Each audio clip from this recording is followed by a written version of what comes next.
अरमान हमारे साथ जुड़ चुके हैं। अरमान, मॉर्निंग। जरा बताइए महत्वपूर्ण ट्रिगर्स आज के लिए और खबरों के दम पर कहाँ एक्शन है। जी गुड मॉर्निंग। सबसे पहले नतीजों की बात करें तो कैश में आज ऑटोमोटिव उनके नतीजे आते हुए दिखेंगे। सभी आईपीओ T+3 पर लिस्ट होंगे। नवंबर ऑटो सेल्स का डेटा है। टीसीएस पर ध्यान रखना है, बायबैक आज से शुरू होगा। जीएनएफसी में भी बायबैक आज से शुरू होगा। सेलो वर्ल्ड 50% का आईपीओ का एंकर लॉक इन वो खत्म होगा। आईपीओ के हिसाब से फ्लेयर राइटिंग इनके आईपीओ की लिस्टिंग है। और इंडिया वर्सेज ऑस्ट्रेलिया जो 4T20 है वो भी आज होने वाला है। नतीजों में प्रोटियन ईगव टेक्नोलॉजीज इनके नतीजे आते हुए दिखे हैं। आपको आय में बढ़त दिखेगी, लगभग 33% के आसपास की कामकाजी मुनाफा 24% बढ़ा है। मार्जिन जो है वो थोड़े कम होकर आए, 16.5% से कम होकर 15.5% पर आते हुए दिखे हैं।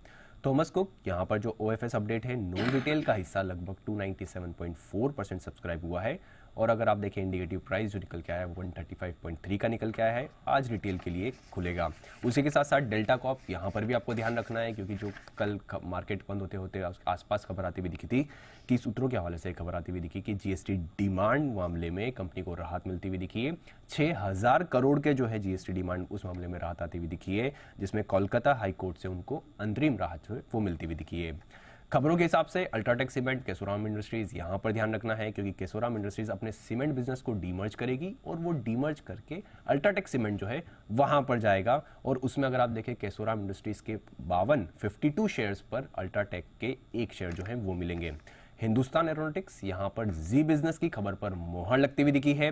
डीएसी ने, जो कि डिफेंस एक्विजिशन काउंसिल है, उसने 2.23 लाख करोड़ की रक्षा खरीद को मंजूरी देते हुए दिखे हैं, जिसमें एचएल से एलसीएच, तेजस, MK1A जो है वो खरीदने की मंजूरी मिलती हुई दिखी है।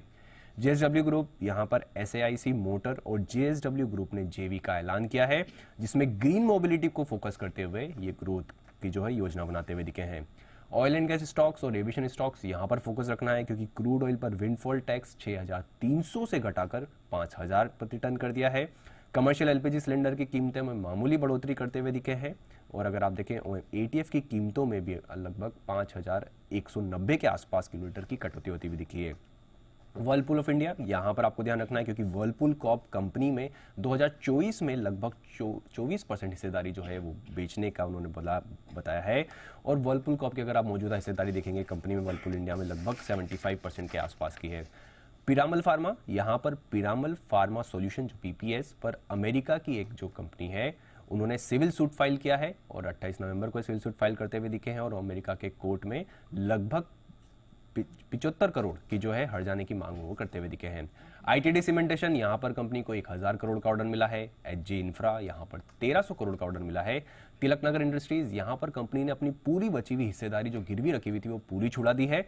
और अंत में फेड बैंक फाइनेंशियल सर्विसेज, यहाँ पर ब्लेंड फंड ने अगर आप देखें 30 लाख के आसपास जो शेयर्स खरीदे हैं।